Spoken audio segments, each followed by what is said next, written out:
नमस्कार दोस्तों, स्वागत है आपका आज की इस सीरीज़ में जिसका नाम है what I learned about investing from Darwin.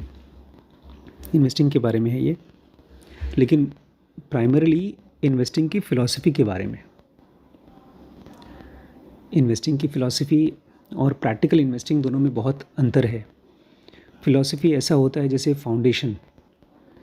Foundation को जानने के बाद भी आप इन्वेस्टिंग कर नहीं पाएंगे, क्योंकि बहुत सी डिटेल्स चाहिए। जैसे आपने मकान कैसे बनाया जाता है, आपने थियरी पढ़ ली, और जब मकान बनाएंगे तब बहुत सी प्रैक्टिकल चीज़ें आपको जाननी पड़ेंगी। तो फ़िलहाल हम लोग इसको पढ़ रहे हैं फ़िलॉसफी। ह्यूमन ब्रेन पढ़ते हैं। और फ़िलॉसफी क्या है? फ़िलॉसफी मतलब होता है उस चीज़ के सिद्धांत, प्रिंसिपल्स। जैसे हवाई जहाज़ हवा में उड़ता है तो किस सिद्धांत के तहत उड़ता है? लोहा। उसके पीछे रीज़न क्या है? हाँ, उसके पीछे कहते हैं एरोडायनेमिक्स होता है। हवाई जहाज़ का शेप ऐसा होता है, उसके अंदर में जो पंखे होते हैं उसकी फोर्स ऐसी होती है, वो फ़िलॉसफी है। तो न्यूटन्स लॉ ऑफ मोशन, ये भी फ़िलॉसफी ये सब फ़िलॉसफीज़ हैं। फ़िलॉसफी साइंस का फ़िलॉसफी मैं कह रहा हूँ क्योंकि उसको सिद्धांत बोल सकते हैं आप, प्रिंसिपल्स कह सकते हैं। मैं जानबूझ के फ़िलॉसफी बोल रहा हूँ ताकि आप ये ना सोचें कि इसको पढ़ने के बाद अब मैं इन्वेस्टर बन गया।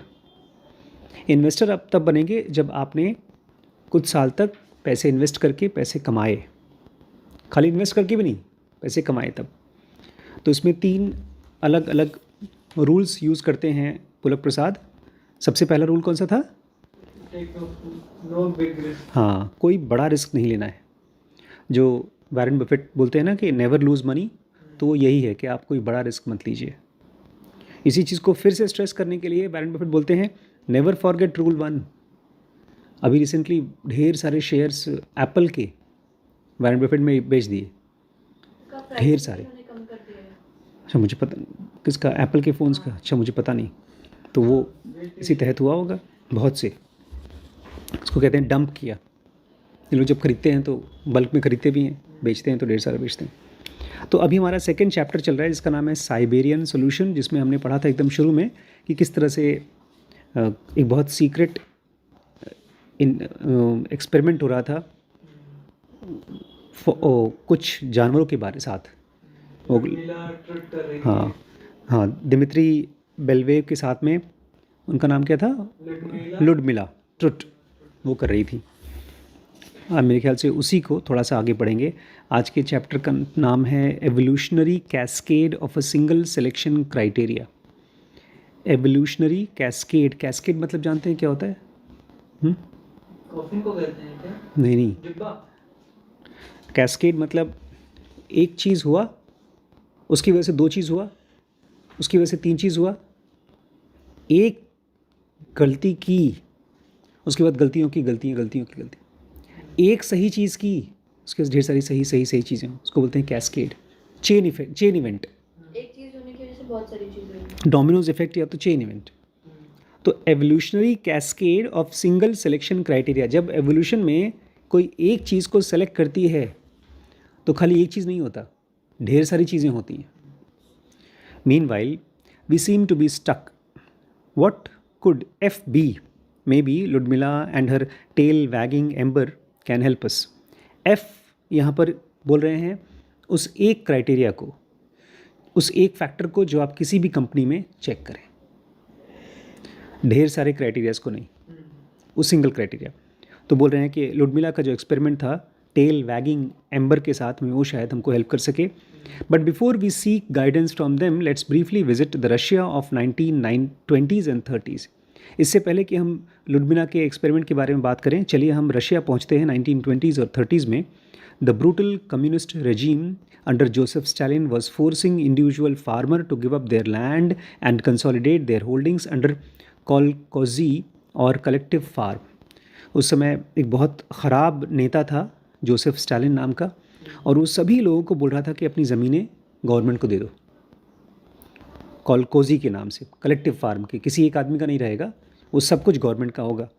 The central planner of the communist party had envisioned a dramatic increase in agriculture production and productivity arising from scale economies and improved control of output by the state.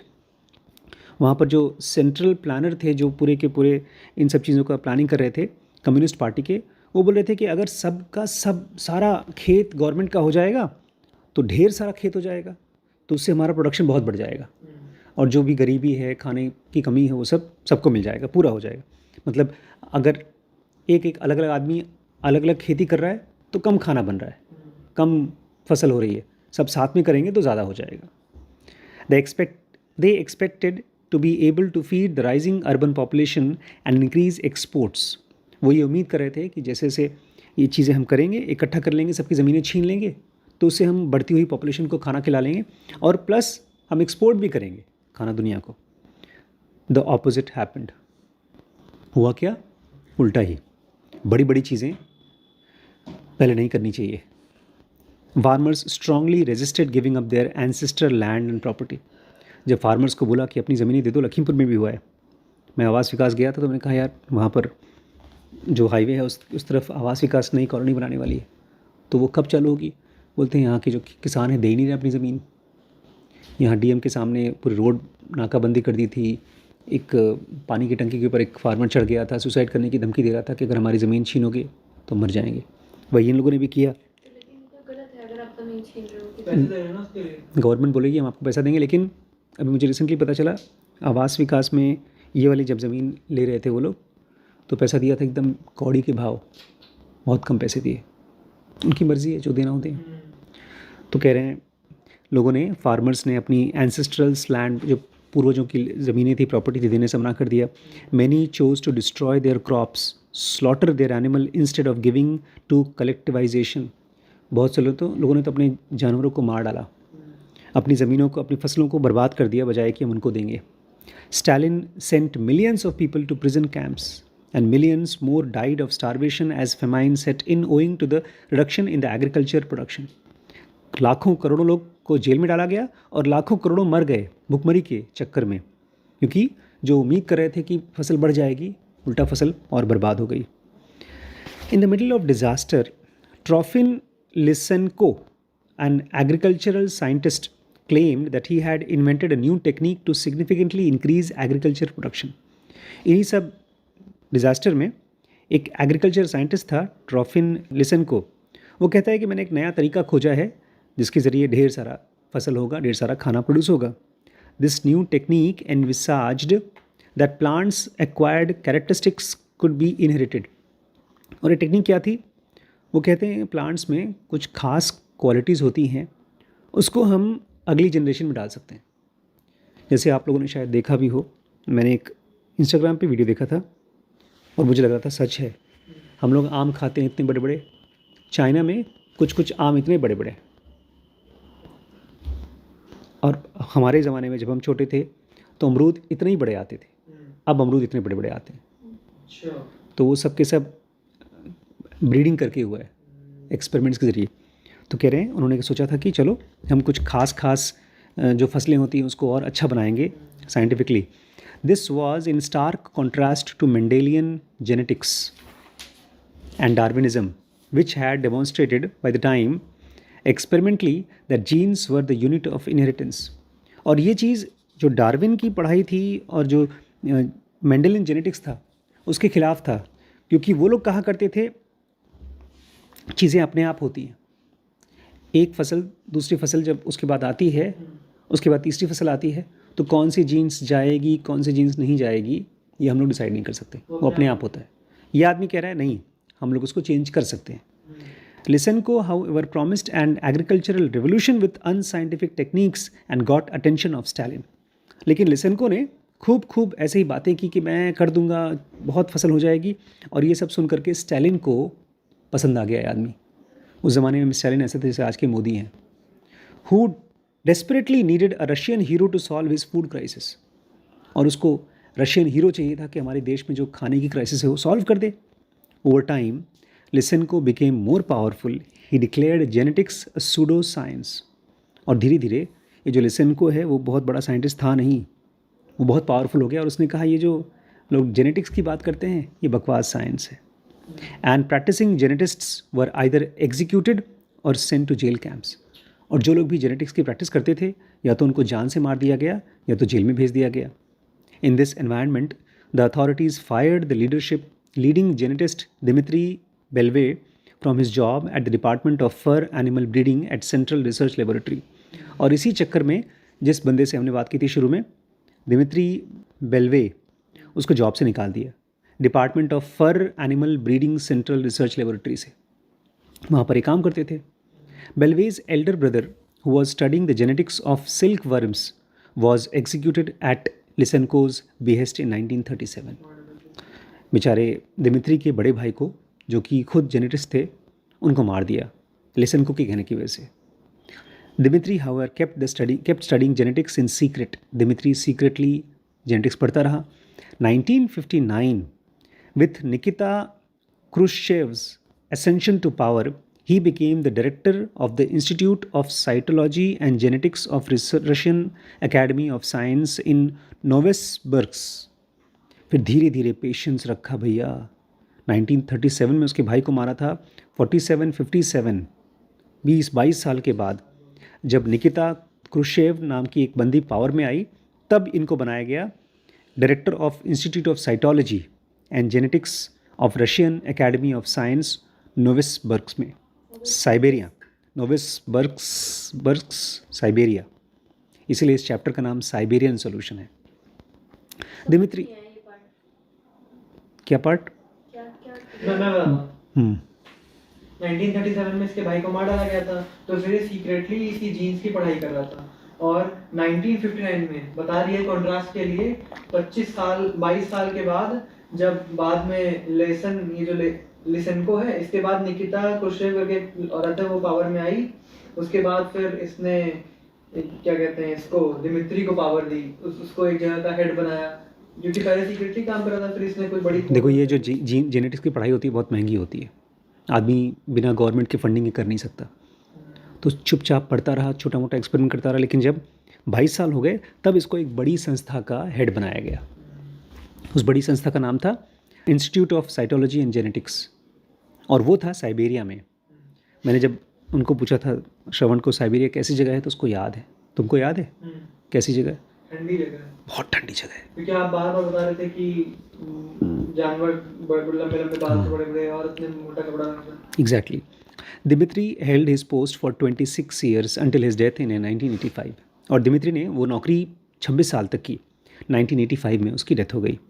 And during this time, he conducted one of the most remarkable, longest running experiment in the history of biology. बहुत बड़ी चीज़ है ये। इस 26 साल में उन्होंने biology के इतिहास में सबसे लंबा एक्सपेरिमेंट किया, सबसे लंबा, कई सालों तक चलने वाला। द इन्वेस्टिगेशन कंटिन्यूज टुडे, और वो जो इन्वेस्टिगेशन चल रहा है वो आज तक चल रहा है। Dmitri Belyaev wanted to answer 2 questions. 2 सवालों का जवाब चाहता था ये आदमी Dmitry. How had domestication of animals, example dogs, pigs, goats, cows started? आखिर जब पूरी दुनिया में ढेर सारे जानवर थे, सभी जंगली थे, लेकिन इंसानों ने कुत्तों को, सूअरों को, गोट्स को और काउस को डोमेस्टिकेट करना कैसे शुरू किया? दूसरा, why did most domestic animals have similar characteristics including fluffy ears, curly tails and piebald coloration, patches of black and white, babish faces? अभी कल हम लोगों की कार के नीचे एक बेचारा कुत्ता मर गया, वहीं सोया हुआ था। मैं कार उठाया, जैसे ही जस्ट पिकअप किया, ज़ोर से आवाज़ आई कुत्ते की चिल्लाने की। मुझे लगा उसका पैर दब गया होगा। आगे गया तो कुत्ता बेचारा मर गया था। मुझे बहुत ख़राब लग रहा था।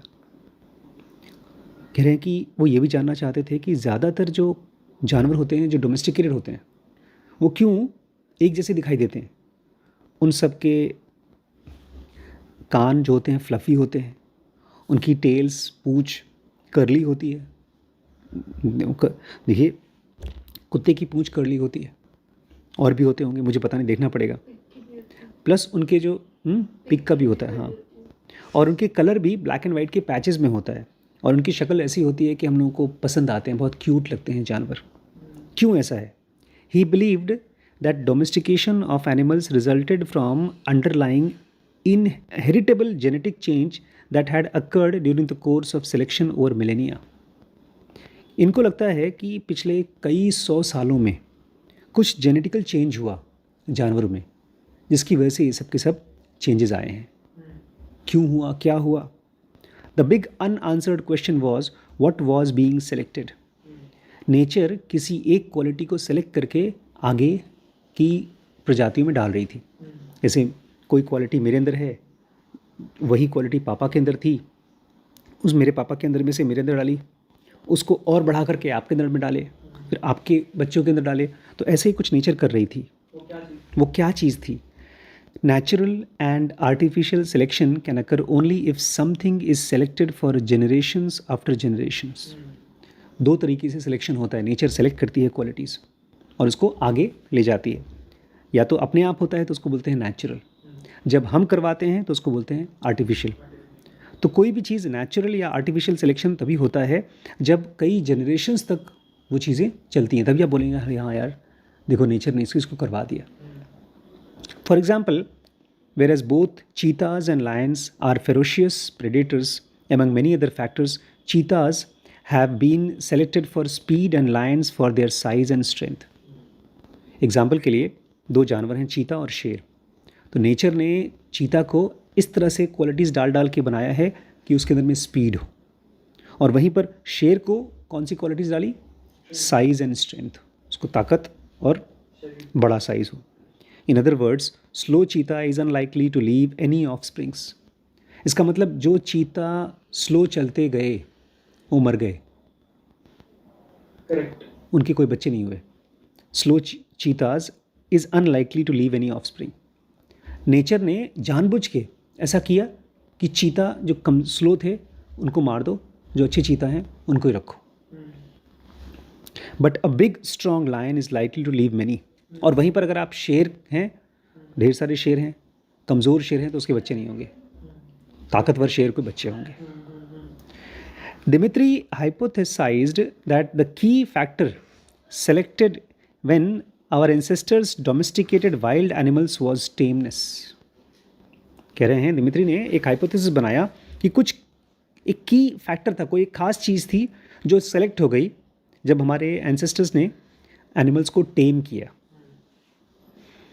Thus, the unit of selection was not related to the animal's physical attributes, but its behavior. इसका मतलब है कि जो चीज़ सेलेक्ट किया वो उस जानवर की कान, पूंछ, ये सब चीज़ नहीं थी, बिहेवियर था. जो नेचर ने जो सेलेक्ट किया और इनहेरिट किया आगे की प्रजाति में, वो बिहेवियर था. This was an audacious guess since most scientists then assumed that physical morphology was the unit of selection. उस समय बहुत बड़ी चीज़ थी, क्योंकि सबके सब लोग ये मानते थे कि केवल फिजिकल चीज़ें ही सेलेक्ट होकर के आगे जाती हैं, बिहेवियर नहीं सेलेक्ट होता. How could Dmitri test his bold theory? अब वो अपनी इस थियरी को कैसे, इतनी बड़ी थियरी को कैसे टेस्ट करेगा? Only by going back to the time when animals first started becoming domesticated. उसको पीछे जाना पड़ेगा, वहाँ पर जब जानवर पहली बार पालतू बनाए गए थे. But getting a supply of Wolves for dogs this would have meant experimenting on wild Wolves. इसका मतलब है आपको एक जंगली जानवर लेना पड़ेगा और उनको डोमेस्टिकेट करना पड़ेगा. तो जो हमारे कुत्ते हैं वो आए हैं भेड़ियों से, सो भेड़ियों को पालतू बनाना पड़ेगा. Getting a supply of wolves would have been very hard in Siberia, so he chose the silver fox. तो वहाँ पर भेड़िया बड़े मुश्किल से मिलते हैं, तो भेड़िया का ही एक और क्लोज स्पीसीज है सिल्वर फॉक्स, उसको ले लिया इन लोगों ने. He designed a selective breeding experiment that focused only on tameness as the selection factor. इन्होंने जब उनको ब्रीड किया, दो जानवरों को सेक्स कराया और बच्चे पैदा कराए, तो ख़ास तौर से टेमनेस को सेलेक्ट कराया. जो जानवर जितना ज़्यादा उनको ये चाहिए था कि वो जानवर जो आगे वाले आएँ वो टेमेबल हो, उनके अंदर में टेमनेस हो, जंगलीपन ना हो. जैसे शायद वो मैंने आप लोगों के साथ भी किया है. आप यहाँ पर आते हैं, पढ़ते हैं, बदतमीज़ी करते हैं तो मैं बोलूँगा भागो यहाँ से. प्यार से रहेंगे तो मैं आपको भाई हेल्प करूँगा, पैसे दूंगा, घूमने फिरने जाएंगे, खाना खाना जाएंगे। तो अब जो हमारी बाद जनरेशन आएगी वो बदतमीज नहीं होगी। उनके अंदर में ये क्वालिटी और आ जाएगी। As described earlier, he recruited Lyudmila Trut, an undergraduate student at the prestigious Moscow University, to lead and manage the experiment in Siberia. और हमने शुरू में पढ़ा था, उन्होंने इस काम के लिए लुदमिला ट्रुट को, जो कि एक अंडर ग्रेजुएट थी, उसको एम्प्लॉय कर दिया। मॉस्को की यूनिवर्सिटी में, बहुत फेमस यूनिवर्सिटी था। Lyudmila would for ever change the field of behaviour genetics with her tenacity and creativity. Lyudmila बहुत टेनाशियस लेडी थी, बहुत मन से काम करती थी और बहुत ही क्रिएटिव थी अपने काम में, और इसकी वजह से बिहेवियरल जेनेटिक्स पूरी तरह से बदल जाएगा, एक पूरा विज्ञान बदल जाएगा।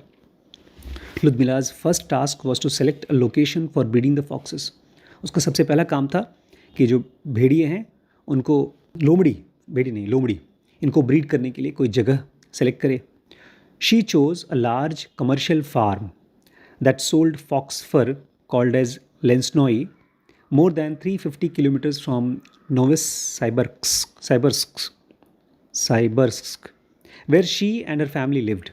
तो उन्होंने एक बड़ा सा कमर्शियल फार्म लिया जहाँ पर इनके फॉक्स के फर बेचे जाते थे, लेंसोई में, जो कि उनके शहर से, जहाँ वो रहती थी, उनसे 350 किलोमीटर दूर था। She began the experiment in fall of 1960 with about dozen foxes. करीब 12 लोमड़ी लिया और एक्सपेरिमेंट चालू कर दिया 1960s में। She also hired several women from nearby villages to be caretaker and experimenters. और उन्होंने आसपास के कई गाँव से लोगों को एम्प्लॉय किया, गरीब लोगों को, ताकि इसकी देखभाल कर सकें। Here is how it worked. तो देखिए ये कैसे काम हुआ। The experiments gave the foxes a series of tests from the time they were 1 month old to their sexual maturity at 6 to 7 months। जब इन फॉक्सेस के बच्चे होते थे, बचपन से ही उनको कुछ टेस्ट्स करते थे, बचपन से 6 से 7 मंथ तक। 6-7 महीने क्यों? क्योंकि 6-7 महीने के बाद वो लोग सेक्शुअली मैच्योर हो जाते थे। When a fox pup was 1 month old, the experimenter extended her hand to offer it food while trying to stroke it. जब वो बेचारा लोमड़ी का बच्चा 1 महीने का हो जाएगा, तो जो एक्सपेरिमेंट करने वाला है उसको खाना देगा, और खाना देने के साथ साथ उसके पीछे पैटिंग करेगा, उसे सहलाएगा। She tested the fox pup twice, once in the cage and once while the pup was roaming freely with other pups in the large enclosures. और ये 2 बार करती थी, एक बार जेल पिंजरे के अंदर में और एक बार पिंजरे के बाहर जब वो घूमते थे। She repeated this test monthly until the pup reached sexual maturity. और इसको हर महीने करती थी जब तक कि वो 6-7 महीने के नहीं हो गए, सेक्शुअली मेच्योरिटी नहीं हो गए। To ensure the pup's reaction to these tests was based solely on genetic selection.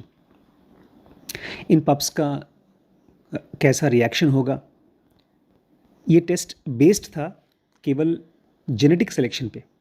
Pups were not trend and did not have any human contact except for the brief interaction with experimenters. ध्यान रखिएगा, ये सारे लोमड़ियों के साथ में ऐसा नहीं था कि लेकर कोई अपने पास चिपका के रखता था, दिन भर पालतू बनाता था। बस दिन में एक बार खाना दिया, स्ट्रोक किया, बाहर ले गए, स्ट्रोक किया, बस छोड़ दो। The pups were caged with their mothers until they were about 2 months old and then with their littermates. पहले वो उनको माँ के साथ रखता था जब तक 2 महीने के थे, उसके बाद उनको बाकी पप्स के साथ में। At about 3 months of age they were put into their own cage.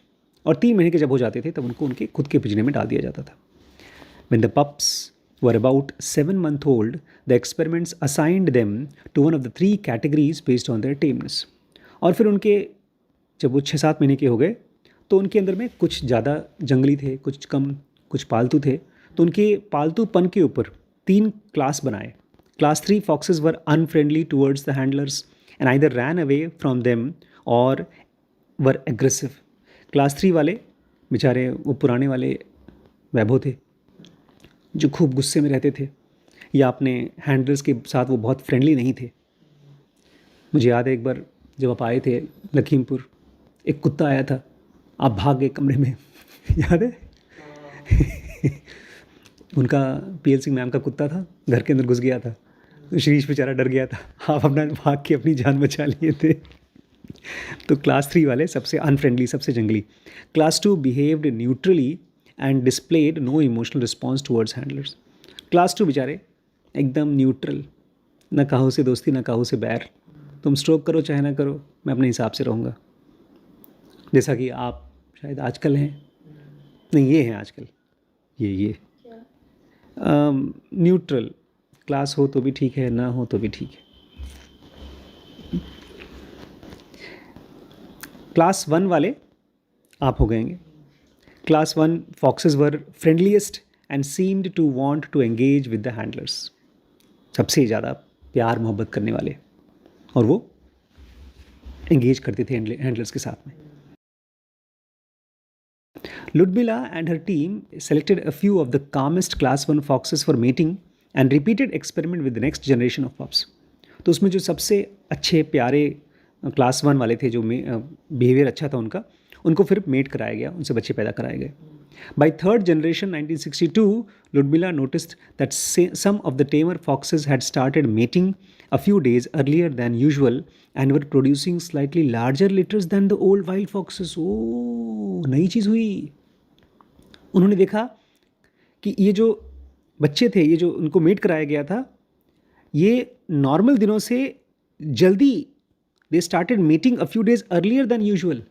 Class 1 के फॉक्स जो 6-7 महीने में मेट करते, 7 महीने में और जल्दी हो गया, उनके अंदर में सेक्सुअल क्रेविंग आ गई। ये ऐसा है जैसे कि 3 क्लास में बच्चों को डिवाइड किया गया, एक जंगली, एक नॉर्मल, एक बहुत ही अच्छा बिहेवियर वाला।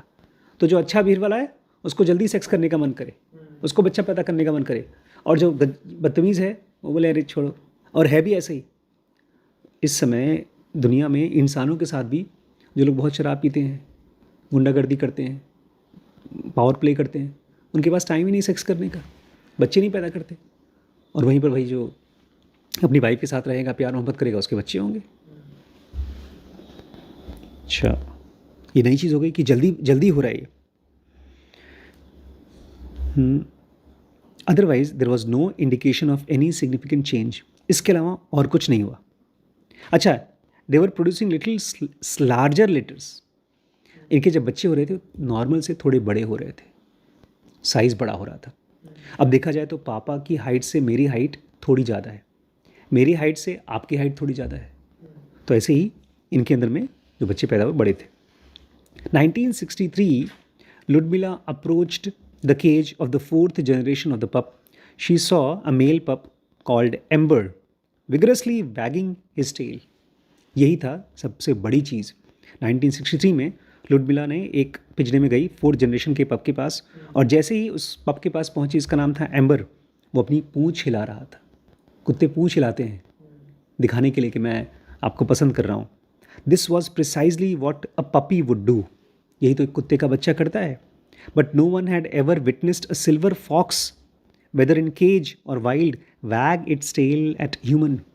आज तक इतिहास में कभी भी किसी लोमड़ी ने, चाहे वो पिंजरे में हो चाहे पिंजरे के बाहर हो, इंसान के पास आकर के अपनी पूंछ नहीं हिलाई थी। Ember wagged his tail at other humans too. और एम्बर खाली इसी के पीछे नहीं, जितने भी इंसान दिखते थे सबके पीछे अपनी पूंछ हिलाती थी। No other pup of his generation did so. और किसी पप ने ऐसा नहीं किया।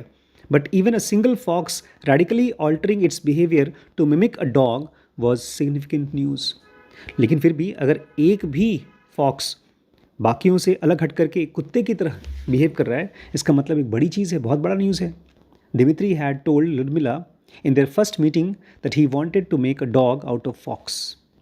जब पहली बार वो मिला था लुडमिला से, तो उसने कहा था मुझे लोमड़ी में से एक कुत्ता बनाना है।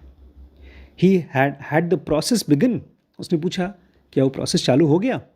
1966 many of the 6th generation pups that Ember had sired started wagging their tails at the handlers. 1966 में जब 6th जनरेशन मतलब ये एम्बर के बच्चों के बच्चे पोते आ गए थे, तब ढेर सारे पूंछ हिलाने वाले फॉक्स हैं सब। Ember had not been an anomaly, he was a trailblazer. Ember जो है वो एनॉमली नहीं था, अरे यार ये अजीब टाइप का है, नहीं एनॉमली नहीं था, ट्रेल ब्लेजर था। ट्रेल ब्लेजर मतलब एक नया रेवोल्यूशन लाने वाला है, एक नई चीज़ की शुरुआत करने वाला था amber.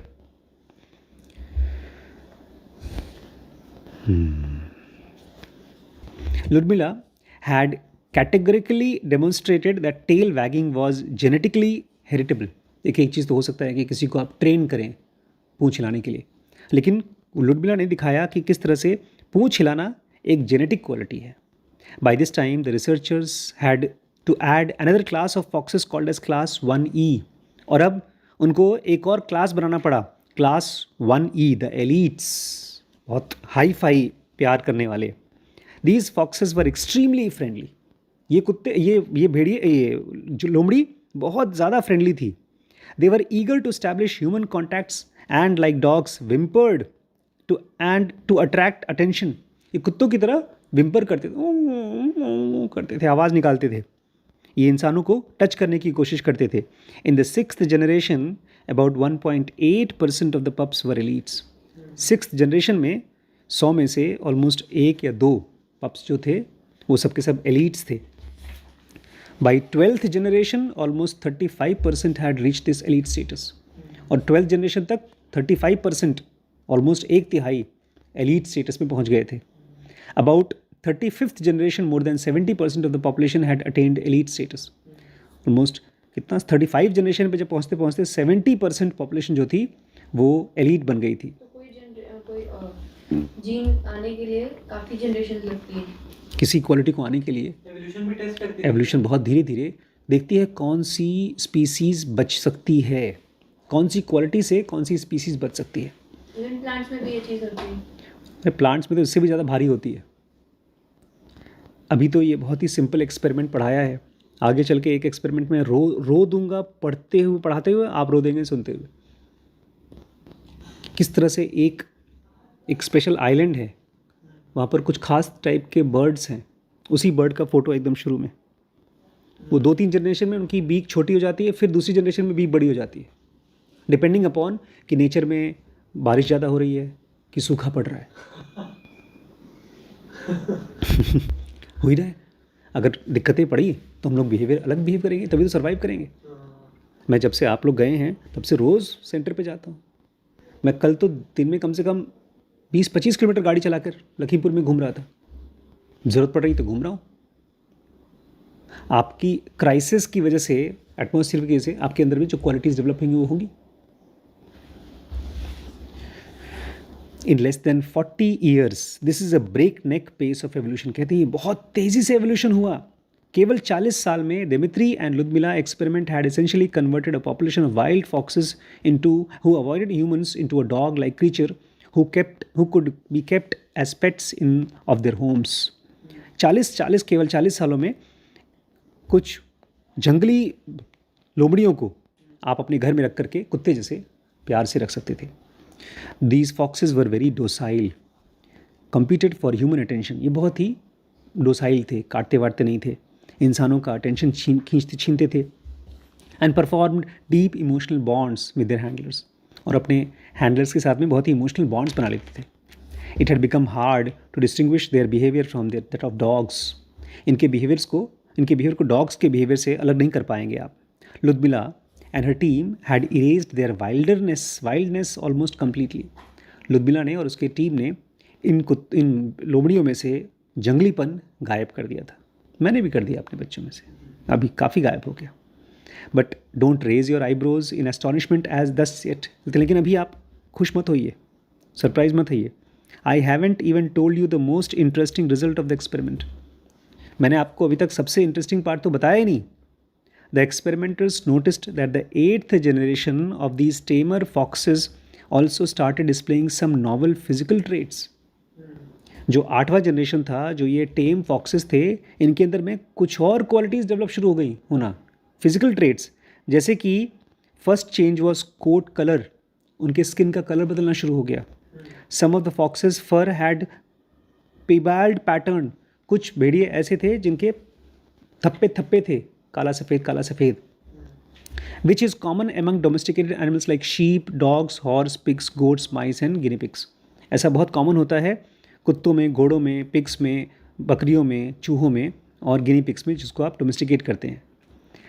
पिबाल्ड pattern forms when two colours typically black and white form irregular patches on the animal skin.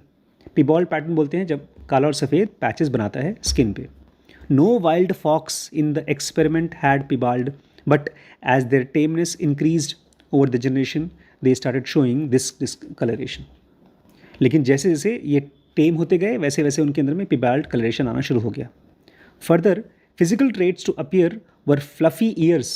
दूसरी चीज़ फ्लॉपी. हाँ हाँ, ऐसे लंबे लंबे बड़े बड़े कान, वो शुरू गए. एंड रोल्ड टेल्स, गोल गोल घूमने वाली पूंछ, again common among many domesticated species specially dogs. ये बहुत ही कॉमन है खासतौर से कुत्तों में. 1974 Ludmila decided to raise the experiment's stake by living with the foxes in the same house. भाई साहब बड़ी हिम्मती थी. फॉक्स इंसानों को खाते हैं ना वैसे. हाँ, काट लेते हैं, बच्चे जंगली होते हैं. और 1974 में लुद्मिला ने और ख़तरनाक कर दिया, इन लोमड़ियों के साथ में रहना शुरू कर दिया उसने. To start she chose a friendly fox called as पुशिनका.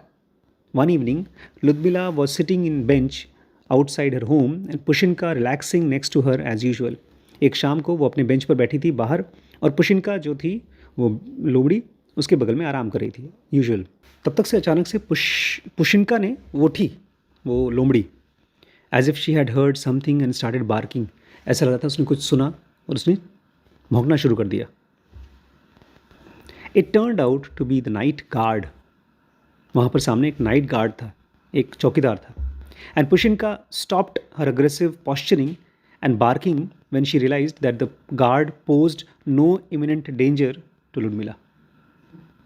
और जब इसको पता चला कि ये आदमी नाइट गार्ड जो आया है ये ख़तरनाक आदमी नहीं है, मेरे मालिक को नुकसान नहीं पहुंचाएगा, तो उसने भौंकना बंद कर दिया.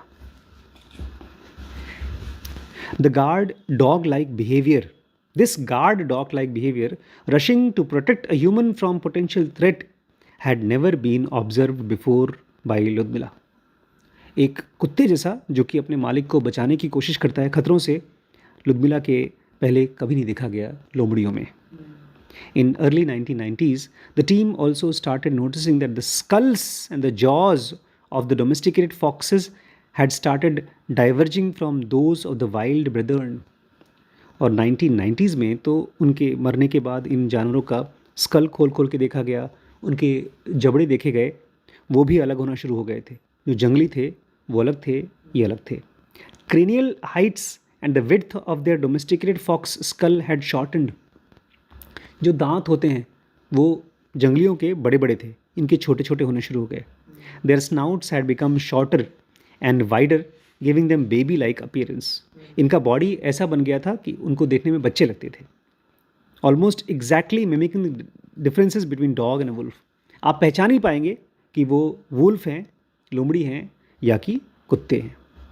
Let's consider this for a moment. Remember Dmitri and his team were selecting only one trait. चलिए थोड़ा सा समझने की कोशिश करते हैं. आपको याद है ना, ये लोग केवल एक क्वालिटी पर फोकस कर रहे थे मेटिंग के समय, वन क्वालिटी. हाँ, the willingness of foxes to be tamed, कि जो फॉक्सेस हाँ वो विलिंग होंगे टेम होने के लिए, उनको ही हम आगे पैदा करेंगे. They weren't interested in body size, coat color, skull shape, ear stiffness or anything else. वो ये सब नहीं देख रहे थे कि उन जानवरों का बॉडी साइज़ कितना होगा, उनका कलर कैसा रहेगा, या उनका स्कल कैसा होगा, कान कैसे होंगे, या कोई और चीज़.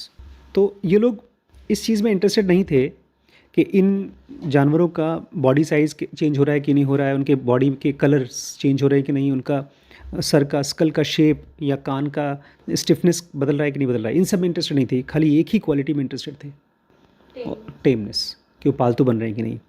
Experimenters took great care to ensure selection based only on टेमनेस.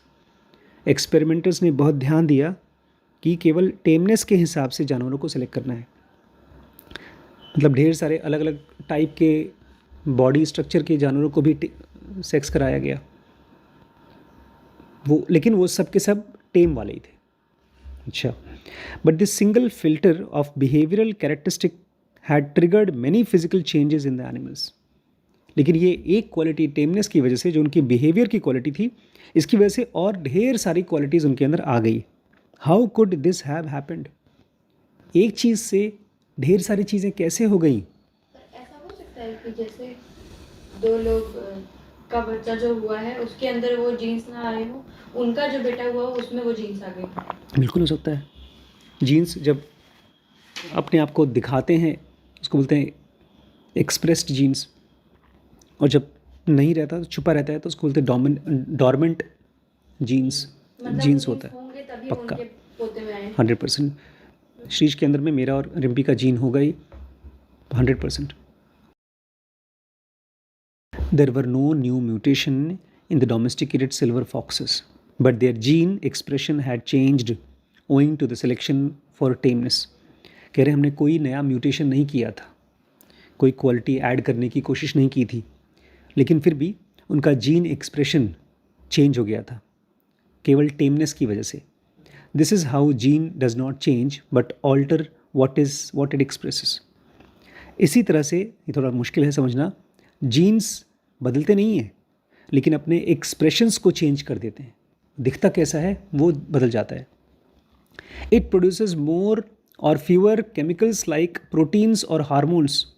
वो कभी कभी ज़्यादा कभी कभी कम केमिकल्स रिलीज़ करता है, प्रोटीन्स जैसे कि हार्मोन्स रिलीज़ करता है।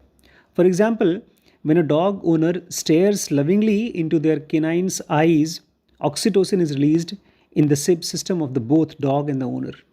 एग्जाम्पल के लिए, जब एक ओनर अपने कुत्ते को बहुत प्यार से देखता है तो उस कुत्ते के अंदर और उस ओनर के अंदर में, दोनों के बॉडी में ऑक्सीटोसिन नाम का एक केमिकल रिलीज होता है, creating positive feedback loop in which the two enjoy each others company more and more. इस तरह से एक पॉजिटिव लूप बन जाता है और वो दोनों एक दूसरे को बहुत इन्जॉय करते हैं। If the same owner encounters an unknown dog on the street, no oxytocin is released। और वही ओनर अगर एक अजनबी कुत्ते को देखता है स्ट्रीट पर तो उसको कोई फ़र्क नहीं पड़ता, कोई ऑक्सीटोसिन रिलीज नहीं होता। Although it's the same gene in question, the gene expression is different in different situation. सवाल तो वही जीन्स है, जीन्स का है। अगर कुत्ते और आदमी को देख करके जीन्स निकलता, ऑक्सीटोसिन निकलता तो निकलना चाहिए, लेकिन निकला ही नहीं। एक में निकला, एक में नहीं निकला। Scientists have demonstrated that gene expression needs to change only a little to have significant impact in animals' body and behavior। तो साइंटिस्ट का मानना है कि जीन्स को बहुत बदलने की ज़रूरत नहीं है, बस थोड़ा बहुत एक्सप्रेशन बदल करके पूरी की पूरी क्वालिटी बदल जाती है। कहने का मतलब ये है कि जीन्स एक इतना हाई फाई चीज़ है कि उसको बहुत बदलने की ज़रूरत नहीं है। थोड़ा सा बदलाव किया तो आपका पंखा एसी बन गया, एसी हीटर बन गया, हीटर कूलर बन गया, एक्सप्रेशन बदल जाता है। जैसे आपने सब्जी में नमक डाल दी तो नमकीन हो गया, चीनी डाल दी तो मीठा हो गया पूरा। सब्जी में नमक डालना आपने ऐड किया कुछ, तो आप कुछ नया ऐड कर रहे हो, नमक ऐड कर रहे हो। जीन्स में केवल एक्सप्रेशन चेंज होना है। जैसे मैं अगर आपको रोज़ घूर घूर के डांटने वाला देखूं तो आप जंगली हो जाओगे, प्यार से देखूं तो आप टेम हो जाओगे, लेकिन उसके साथ साथ और भी क्वालिटीज़ डेवलप होती जाएंगी टेम होने के साथ साथ। As Lyudmila and her team selected tamer foxes, they unknowingly impacted the expression of a select of genes. ये लुदमिला और उनकी टीम टेमनेस को एक्सपेरिमेंट कर रही थी, आगे ले जाने की कोशिश कर रही थी, लेकिन उसकी वजह से उस जीन्स का एक्सप्रेशन और भी चीज़ों से बदल गया, और भी चीज़ों में बदल गया। The selection altered the amount and timing of releases of certain chemicals and hormones that regulated the developmental and physical traits of the foxes. For example, the hormone melatonin is known to manipulate the timing of mating at in many species. ओहो, melatonin नाम का एक chemical है, उससे क्या होता है नाम पता है अभी तो बताया।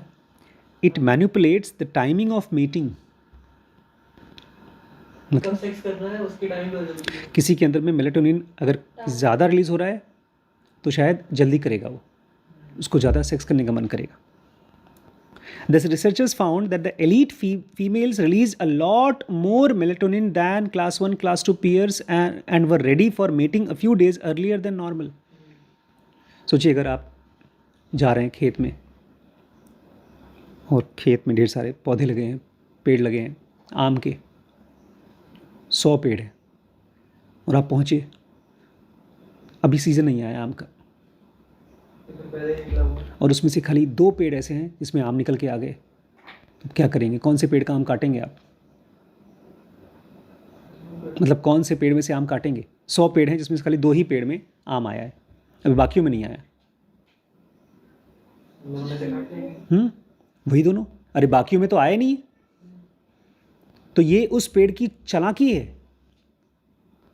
पहले दे दे रहा है। पहले ही दे दिया, मुझे ले जाओ, मेरे बीज को तुम खाओ और मेरे बीज को तुम फेंको ताकि मेरा बीज पेड़ बने। एक तरह से एप्पल का फ़ोन बिक रहा है, सबसे पहले लाइन में मैं खड़ा हूँ। ये जो टेम्ड वाले क्लास 1 थे, उनके बच्चों में, फीमेल्स में मेलाटोनिन ज़्यादा रिलीज़ होने लगा ताकि वो जल्दी सेक्स कर सकें। The hormonal changes were so extreme that some females were ready to mate twice a year, a phenomenon never seen in the wild. और ये चीज़ इतना ज़्यादा हुआ कि कुछ तो फीमेल्स ऐसी थी जो साल में 2 बार मेटिंग करती थी, जो कि नॉर्मली नहीं होता था। वैसे सारे के सारे फॉक्सेस साल में 1 ही बार मेट करते थे, wild animals. Selecting for tameness had impacted the reproductive cycle of the species. अगर टेमनेस को सेलेक्ट किया तो उसकी वजह से उनका रिप्रोडक्टिव साइकिल बदल गया। A gene called HTR2C produced much higher levels of serotonin and dopamine in the elites than the wild foxes. एक जीन है जिसका नाम है HTR2C, जिसकी वजह से सीरोटोनिन और डोपामिन का लेवल बढ़ जाता है फॉक्सेस में, वाइल्ड फॉक्सेस में। Serotonin is a key hormone in shaping the early development of the animal, and its increase is likely to have changed the physiology and the behavior of the domesticated foxes. Serotonin वो hormone है जिसकी वजह से जो animals होते हैं बहुत तेज़ी से बढ़ते हैं और उसके साथ साथ उनका बिहेवियर भी बदलता है। The researchers also discovered that the tamed foxes had much lower levels of adrenaline than their wild cousins. और बात भी सही है, पता है, एड्रेनलिन रश होता है जब आप कोई बहुत ख़तरनाक चीज़ करते हैं, माउंटेन बाइकिंग कर रहे हैं, कोई भी ख़तरनाक चीज़ करते हैं। कह रहे हैं जो टेम्ड फॉक्सेस थे उनके अंदर में एड्रेनलिन का लेवल बहुत कम था, वाइल्ड फॉक्सेस में ज़्यादा था। Adrenaline regulates the production of melanin which determines the core coloration of skin and fur. Adrenaline की वजह से मेलानिन भी साथ में कोरिलेट होता है, जिसकी वजह से स्किन का और फर का कलर डिसाइड होता है। तो देखा जाए तो ये जो केमिकल्स हैं, केमिकल्स मैसेंजर्स की तरह हैं। अगर ज़्यादा सीरोटोनिन गया तो अलग टाइप के जानवर बनेंगे, ज़्यादा एड्रेनलिन गया तो उसकी शेप अलग होंगे, जानवर अलग बनेंगे। भाई वाह। Silver fox experiment also solved the century-old puzzle of numerous physical similarities among domesticated animals discussed earlier.